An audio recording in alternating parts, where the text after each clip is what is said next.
Hello and welcome to my channel. आज हम microprocessor का प्रीवियस ईयर क्वेश्चन पेपर देखने वाले हैं, एसपीपीयू का।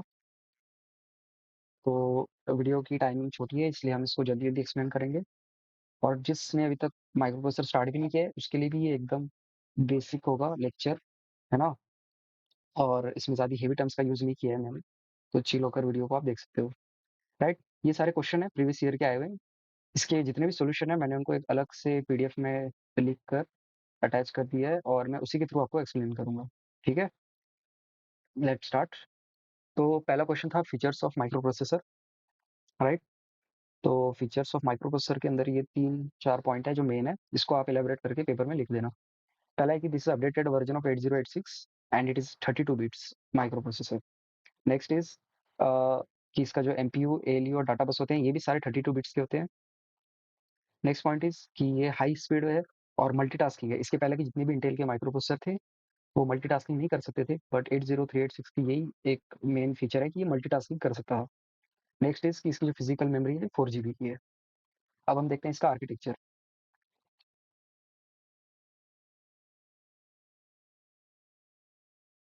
राइट, तो ये है माइक्रो प्रोसेसर का आर्किटेक्चर। आपको स्टार्ट करना है बस यूनिट से। राइट, बस यूनिट जो है ये हमारे मेमोरी के साथ कम्युनिकेशन करेगी। बस यूनिट जो है, राइट, ये क्या करेगी, इंस्ट्रक्शन सेंड करेगी कोड प्रीफेच यूनिट को। कोड प्रीफेच यूनिट क्या करेगी, इन इंस्ट्रक्शन को फेच करेगी।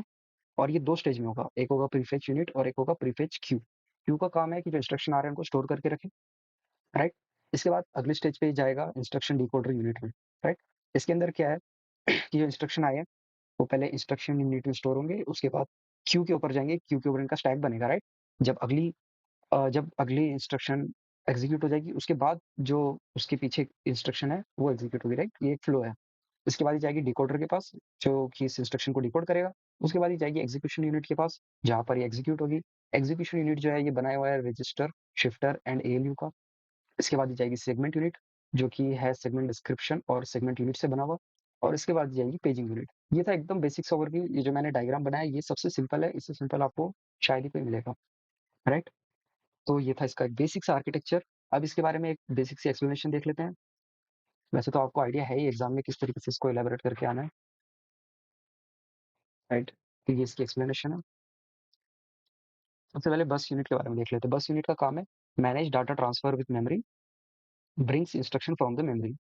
उसके बाद जो हमारा अगला ब्लॉक था जो था कोड प्रीफेच यूनिट, इसका काम है fetch code from memory and store in Q. Right, इसमें हमने क्यू जो देखी थी उसका काम है कि इसको स्टोर करना जो इंस्ट्रक्शन आ रहे हैं। अगला हमारा ब्लॉक था इंस्ट्रक्शन डिकोडर यूनिट।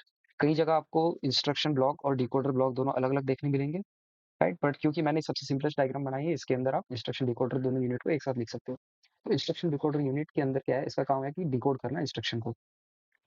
जो नेक्स्ट यूनिट है वो है एग्जीक्यूशन यूनिट जिसके अंदर आपकी इंस्ट्रक्शन जाके एग्जीक्यूट होती है। इसके बाद आता है सेगमेंट यूनिट। इसका काम होता है to compute logical address and to create memory segmentations. Right, और इसके बाद हमारा जो लास्ट स्टेज है वो आता है पेजिंग यूनिट। इसका काम है टू प्रोवाइड फिजिकल एड्रेसेस। ठीक है, ये था एक बेसिक आर्किटेक्चर ऑफ 80386।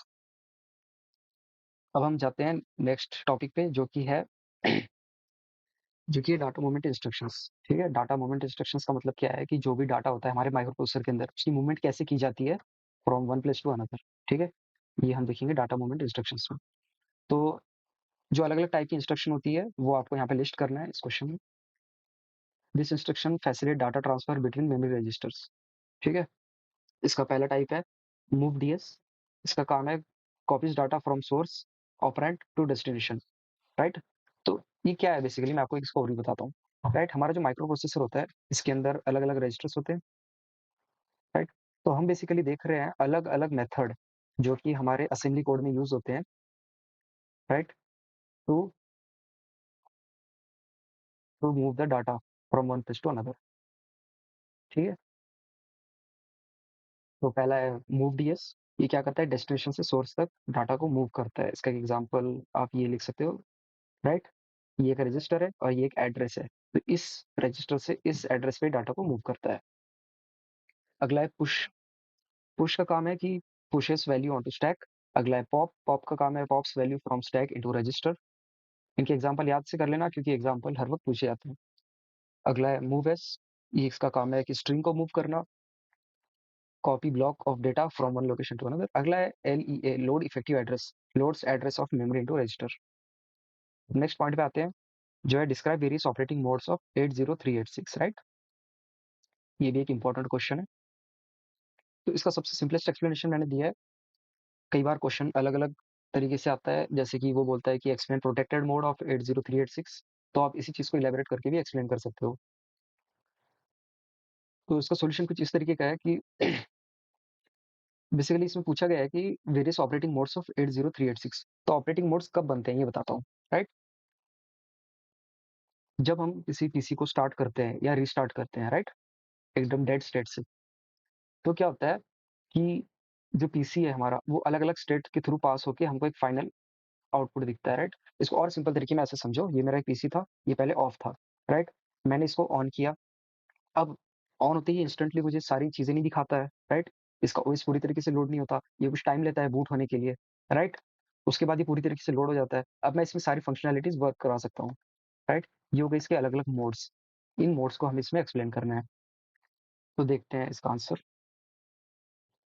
राइट। तो स्टार्ट होता है यहाँ से कि आप पावर ऑन करते हो या फिर सिस्टम को रिस्टार्ट करते हो। जैसे ही आपने ये किया, इनिशियली आपका जो पीसी है वो होगा रियल मोड में। रियल मोड में क्या होता है कि कंप्यूटर जो होता है, इसका जो प्रोसेसर है, ये होता तो 80386 का है, बट एक्ट करता है एज 8086, राइट। So during boot process the computer acts as 8086 and this is the fast mode of 8086, right. अगला आता है प्रोटेक्टेड मोड। जब आपकी पी सिग्नल की वैल्यू 1 हो जाती है, तो ये प्रोटेक्टेड मोड में आ जाता है। मतलब जब आपका बूट फुल्ली सेटअप हो जाता है, तो हमारा कंप्यूटर प्रोटेक्टेड मोड में आ जाता है। यहाँ पे क्या होता है, 80386 setup is completed, computer is running normal and features of 80386 are enabled. ये हो गए हमारे दो नॉर्मल से मोड। अब आता है वर्चुअल मोड। इसमें बहुत से बच्चों को कंफ्यूजन होता है, राइट। वर्चुअल मोड क्या, बताता हूँ। क्या हुआ था कि जब प्रोसेसर बने थे इंटेल के, तो जो पहला प्रोसेसर था 80386 के पहले, वो था 8086। अब बहुत से लोगों ने जो कोडिंग थी ये 8086 में की थी, बट 80386 आने की वजह से उनको इसमें शिफ्ट होना पड़ा, राइट। मगर वो चाहते थे कि हम नई कोडिंग नहीं सीखे, इसी को हम इस कंप्यूटर सिस्टम के अंदर चलाएं। उनके लिए क्या किया, इंटेल ने वर्चुअल मोड बनाया कि आप 80386 का जो एनवायरनमेंट है वो 8086 की तरह बना सकते हो, राइट। तो वर्चुअल मोड में आने के लिए वीएम सिग्नल को 1 सेट कर दो, राइट। उसके बाद क्या होगा कि आप 80386 वाले प्रोसेसर को 8086 की तरह भी यूज कर सकते हो। So in this we can execute 8086 program on 80386. Later VM को सेट कर दो 0 अगर आपको प्रोटेक्टेड मोड में जाना है, राइट। अगर वर्चुअल मोड में आना है तो 1 सेट करो, फिर से प्रोटेक्टेड मोड में जाना है या फिर नॉर्मल मोड में जाना है तो आप इसको 0 सेट कर दो। There are 4 privilege levels in virtual mode.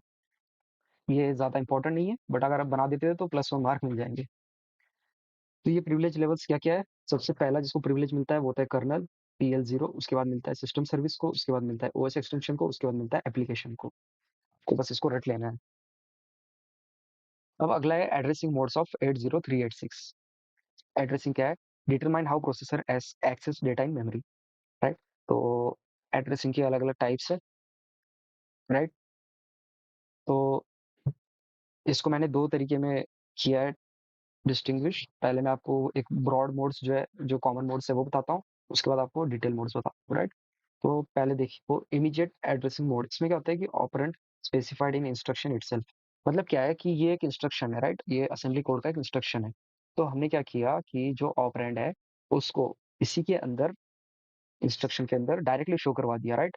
ये कमांड था जो हमने पीछे देखा था, मूव करने वाला, ये हो गया मूव कमांड, जो कॉपी करता है एक जगह से दूसरी जगह। ये हो गया एक रजिस्टर, और ये हो गया ऑपरेंड। तो हमने ऑपरेंड का जो एड्रेस है उसको डायरेक्टली इसके अंदर शो कर दिया, तो ये हो गया इमीडिएट एड्रेसिंग मोड। अगला है रजिस्टर एड्रेसिंग मोड।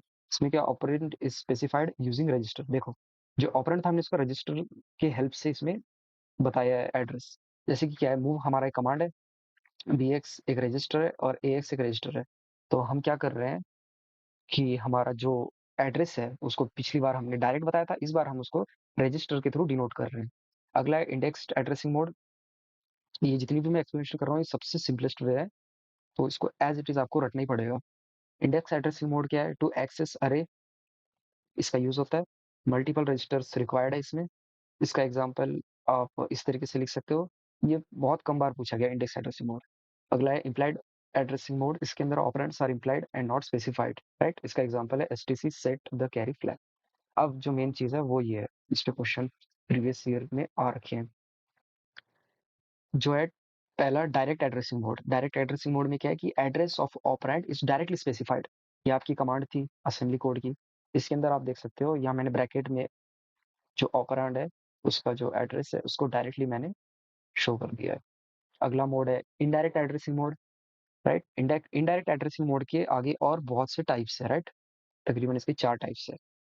तो पहले हमने एक ब्रॉड बेस पढ़ लिए एड्रेसिंग के, ऊपर ऊपर से मोटा मोटी जो होते हैं।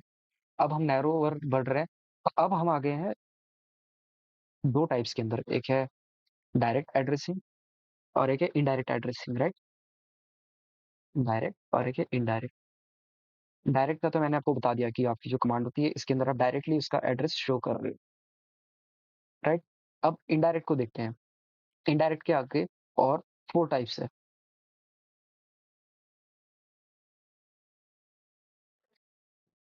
पहला है रजिस्टर इनडायरेक्ट एड्रेसिंग मोड। इसके अंदर क्या है कि आप address is not given directly in your instruction, to base registers और to index registers provides address, ठीक है।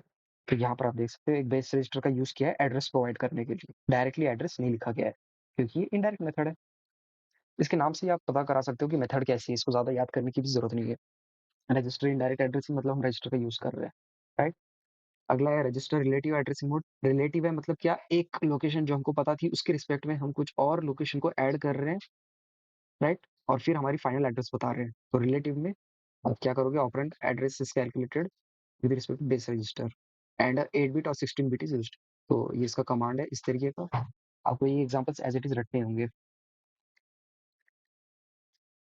अगला है हमारा बेस इंडेक्स एड्रेसिंग। इसके अंदर क्या है कि operand address is calculated as base register plus index register. तो इसमें एड्रेस की जगह जो हम पहले सिर्फ बेस रजिस्टर का यूज कर रहे थे, अब हम बेस रजिस्टर के साथ साथ इंडेक्स रजिस्टर का भी यूज कर रहे हैं। अगला टाइप है हमारा base relative plus index addressing. Base address भी यूज कर लिया, राइट। इंडेक्स वाला भी यूज कर लिया, और रिलेटिव है मतलब एक और रिलेटिव पोजीशन भी ऐड कर दी। आप इसके नाम से इसकी एग्जांपल बना सकते हो।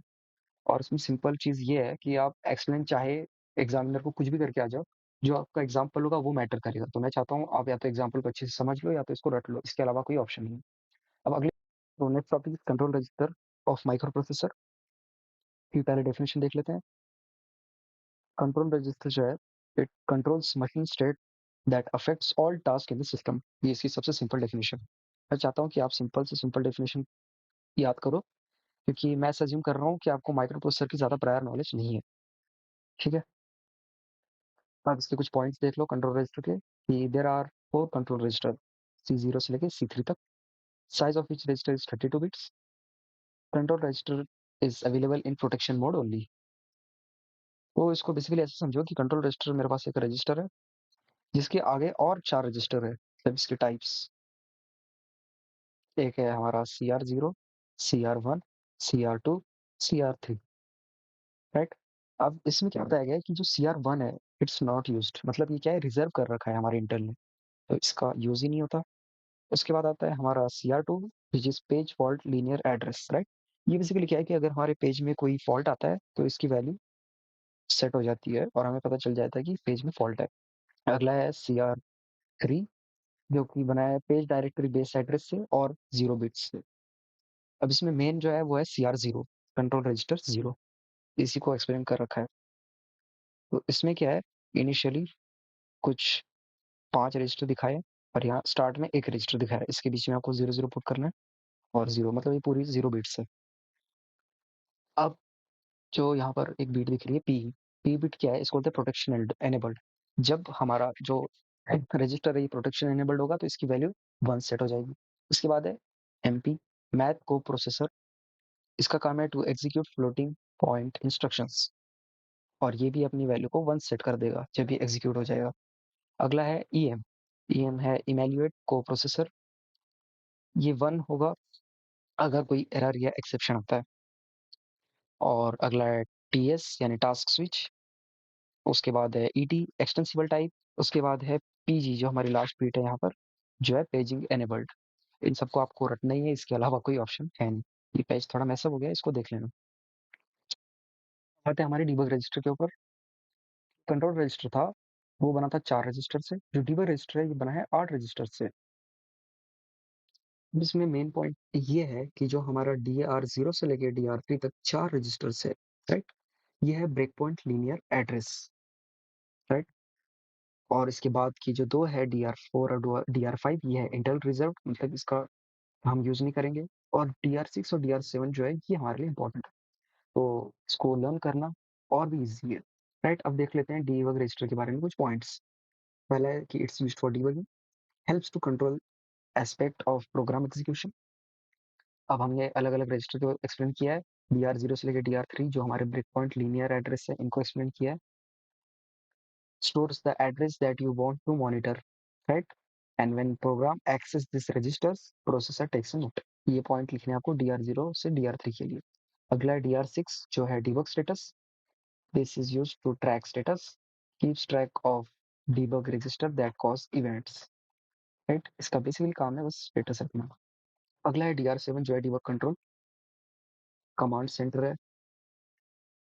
Allow enable disable monitoring for debug register, ये इनके पॉइंट्स है, इसको आपको रटना ही पड़ेगा। बट एक चीज याद रखना कि इस डायग्राम के अंदर कोई मिस्टेक मत करके आ जाना, इजी से डायग्राम है, इसको याद कर लेना। अगली चीज एक ध्यान देने की ये भी है कि जो DR6 है, इसके अंदर 32 और 16 इनके बीच में जो बिट्स है वो सारे जीरो है, राइट? ठीक है। अब अगला है test register. As like debug register, test register के भी 8 रजिस्टर्स होते हैं, मगर आप यहाँ देखोगे कि मैंने सिर्फ 6 और 7 बनाए। ऐसे क्यों? क्योंकि इसके पहले के जितने भी 6 रजिस्टर है वो सारे रिजर्व्ड है, राइट? इसलिए हम उनको नहीं पढ़ते। अब TR6 और TR7 ही हमारे मेन है। इसमें ध्यान देने वाली बात ये है कि 0 से 11 तक जो बिट्स है, ये एक मेन बिट्स है। इसके बाद के जो है 12 से 31 तक, ये लीनियर एड्रेस स्टोर करते हैं TR6 के लिए, और फिजिकल एड्रेस स्टोर करते हैं TR7 के लिए। इसको भी याद करना कंपैरेटिवली ईजी है। अब TR टेस्ट रजिस्टर के बारे में पढ़ लेते हैं। Two registered are used to control the testing of RAM in the translation buffer. ये टू कौन कौन से? TR6 और TR7, ठीक है? TR6 को ही हम कमांड टेस्ट रजिस्टर बोलते हैं, TR7 को डाटा टेस्ट रजिस्टर बोलते हैं। दोनों भी यूज होते हैं इंस्ट्रक्शन ट्रेसिंग के लिए, राइट? बट इसमें डिफरेंस आता है ये कि TR6 जो है, it is used as address of most recent instruction execution, और TR7 जो है, इसमें स्टोर होता है segment of most recent instruction executed. इसको ऐसे समझो कि TR6 और TR7 जो है हमारे, जो हमारे टेस्ट रजिस्टर है, जो TR6 और TR7 है, इनका काम तो है इंस्ट्रक्शन ट्रेसिंग का, बट जो ये बिट स्टोर करते हैं वो है, जो हमारा TR6 है, ये स्टोर करता है address of recent instruction executed, right? और जो TR7 है, स्टोर करता है segment of recent instruction executed, ठीक है? ये इनके बीच का मेन डिफरेंस है, इसको भी आपको रखना ही होगा टेस्ट रजिस्टर पे।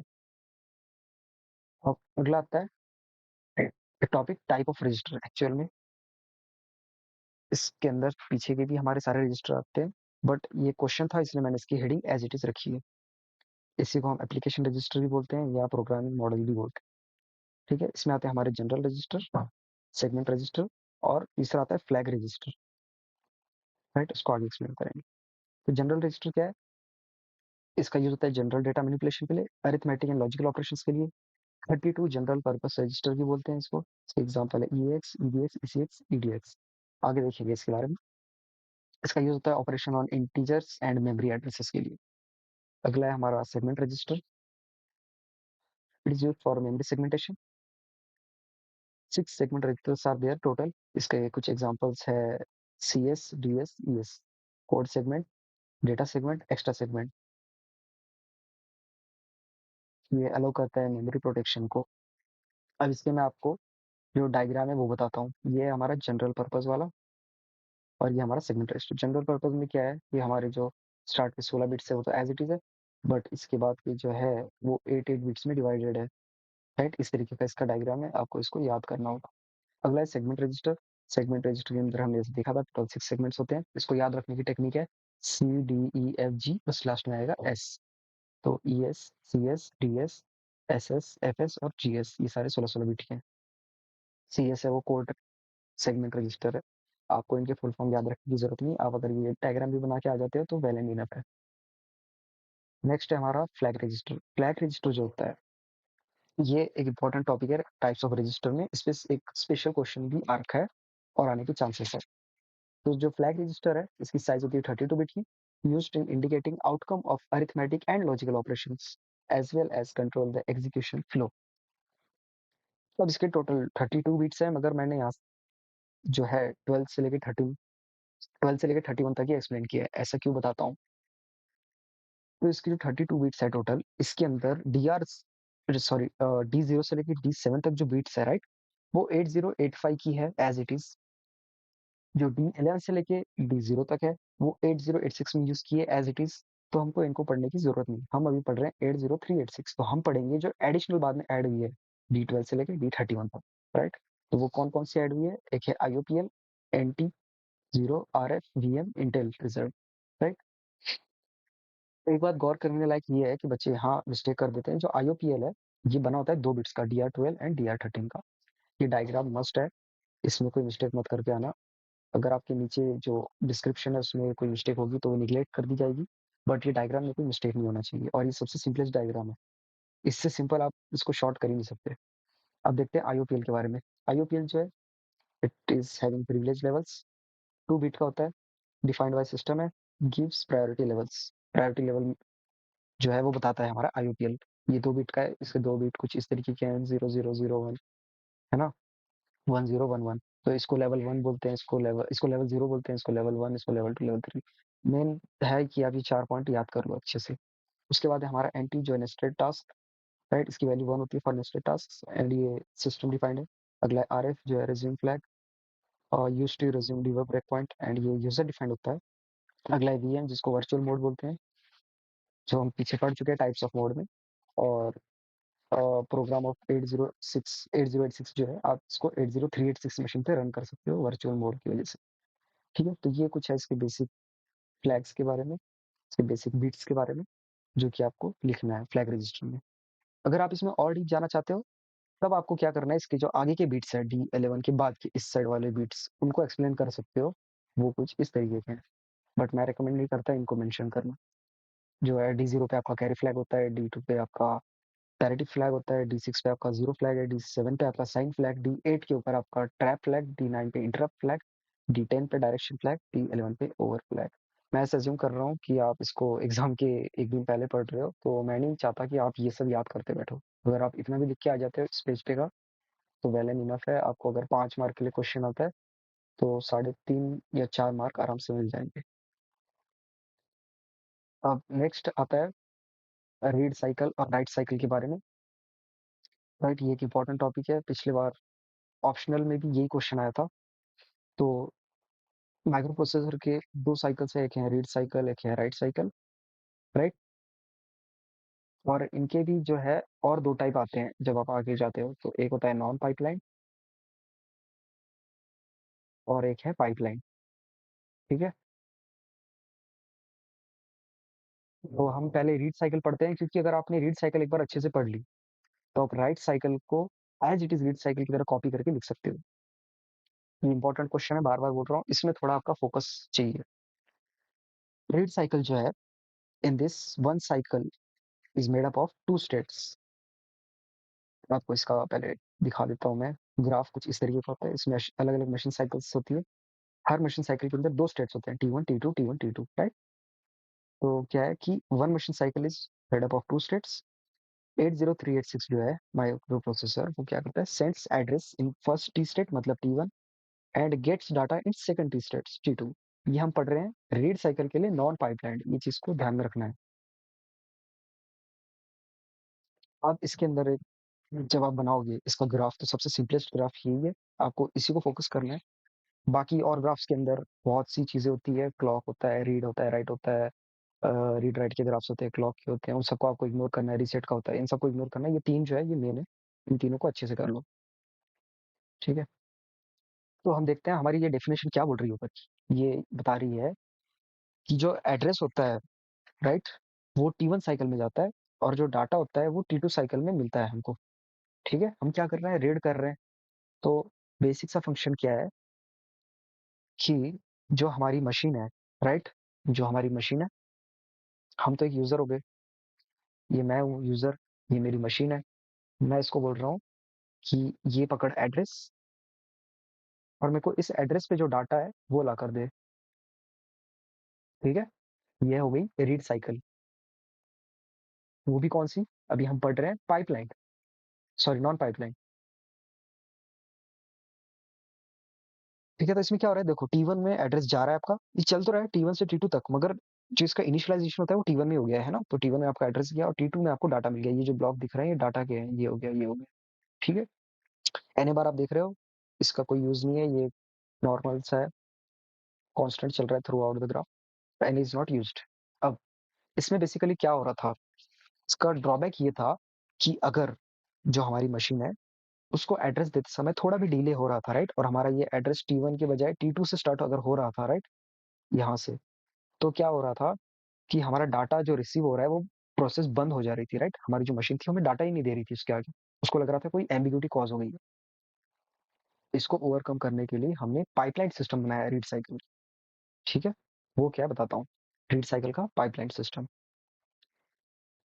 पाइपलाइन सिस्टम में कुछ डिफरेंशिएशंस एज़ इट इज़ आप पिछले वाले की तरह लिख सकते हो, जैसे machine cycle have 2 states, sorry, a, 2 timings, right? T1 and T2। अब इसमें क्या है, मेन पॉइंट ये है कि जो हमारी पाइपलाइन थी, राइट? इसने किस तरीके से हमारी नॉन पाइपलाइन को ओवरकम किया वो बताता हूँ। तो नॉन पाइपलाइन में क्या हो रहा था कि हमारा T1 स्टेट के अंदर जो है एड्रेस जा रहा था और T2 स्टेट के अंदर हमारा डाटा हमको मिल रहा था, राइट? मगर पाइपलाइन में क्या हो गया, इसने बोला कि जो ड्रॉबैक नॉन पाइपलाइन में आ रहा था मैं उसको ओवरकम करूँगा। इसके लिए इसने क्या किया, T1 में इसने एड्रेस सेंड किया अगली मशीन साइकिल का। मतलब नेक्स्ट मशीन साइकिल का एड्रेस पहले ही आपको T2 में सेंड कर दिया इसने।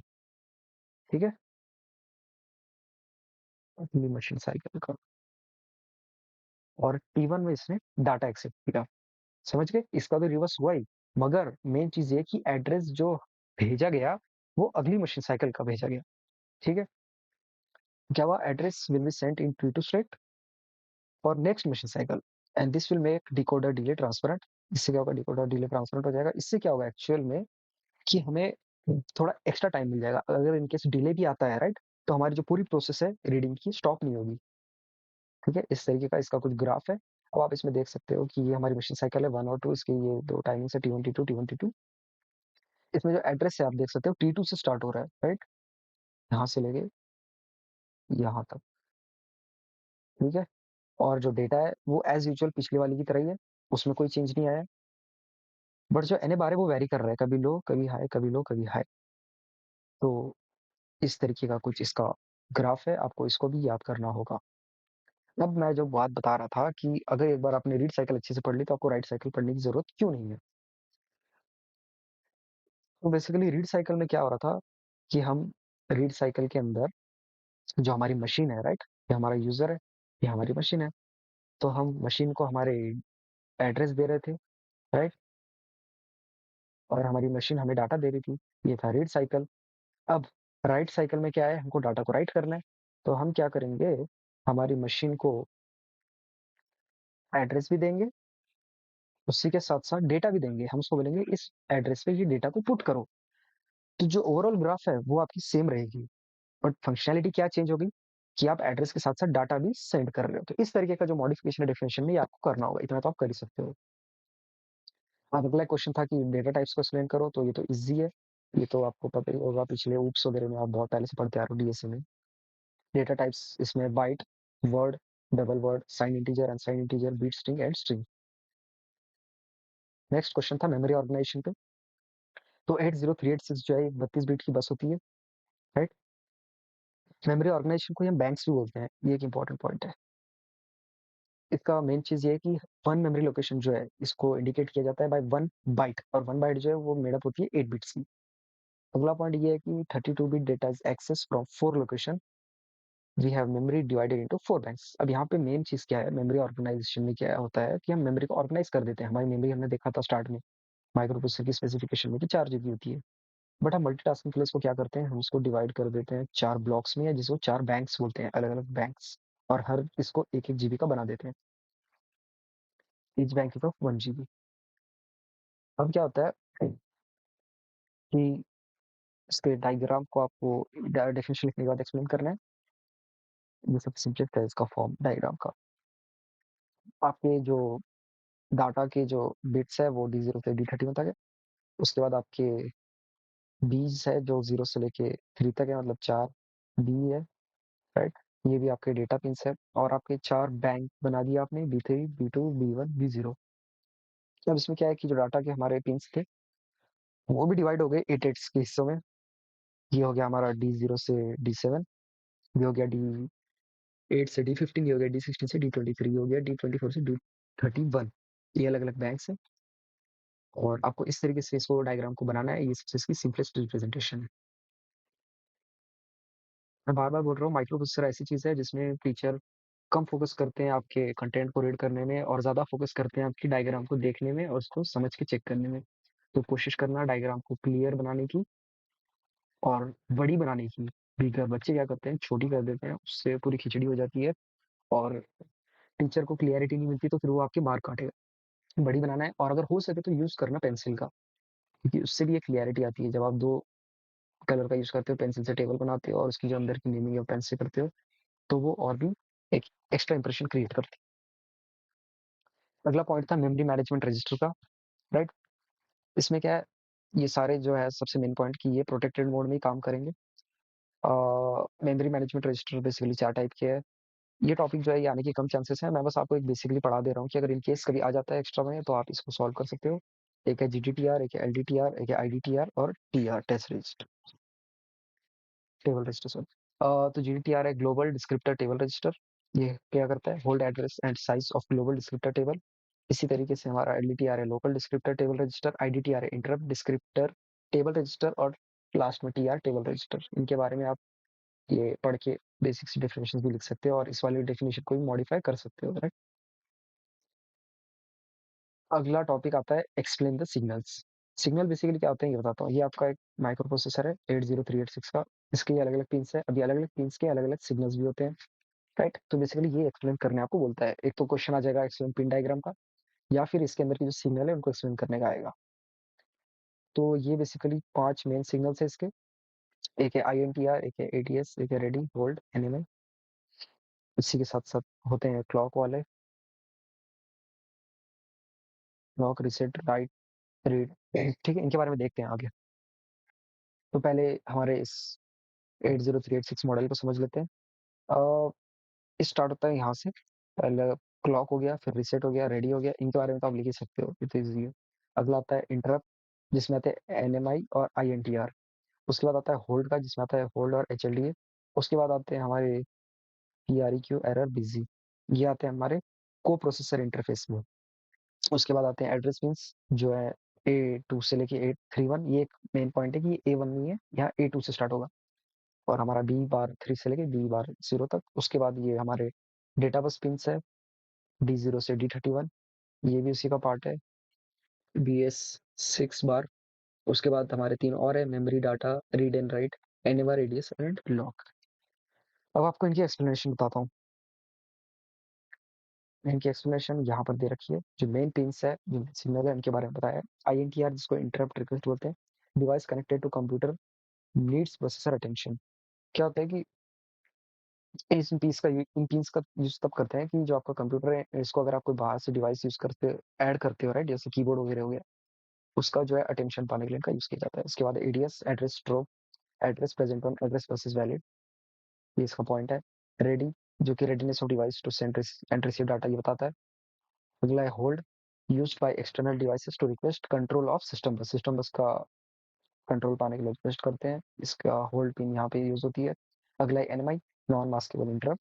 ये एक स्पेशल अलार्म है। If any mishap occurs in power और hardware, it alerts the microprocessor. Clock है, क्लॉक के बारे में तो आप लिख ही सकते हो, जो क्लॉक पल्स प्रोड्यूस करती है। उसके बाद रीसेट है, ये भी आपको बताया।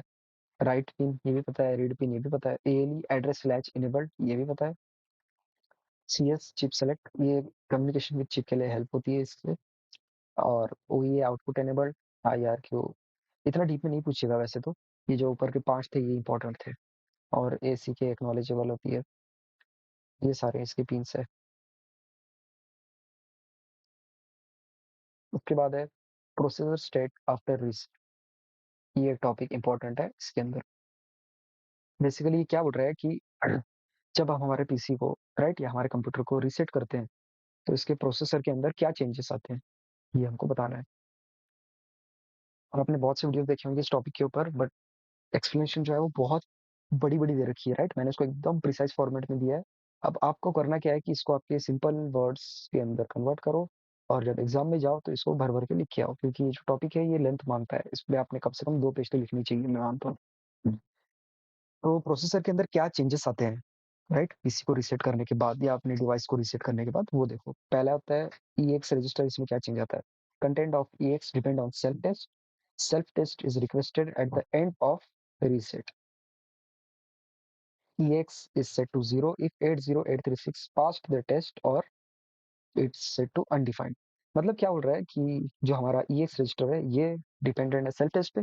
सेल्फ टेस्ट जो है इसको रिक्वेस्ट किया जाता है जब हम हमारे डिवाइस को रीसेट करते हैं, और इसकी वैल्यू 0 हो जाएगी अगर हमारा टेस्ट पास हो गया, या फिर अनडिफाइंड हो गया अगर हमारा टेस्ट फेल हो गया रीसेट के बाद।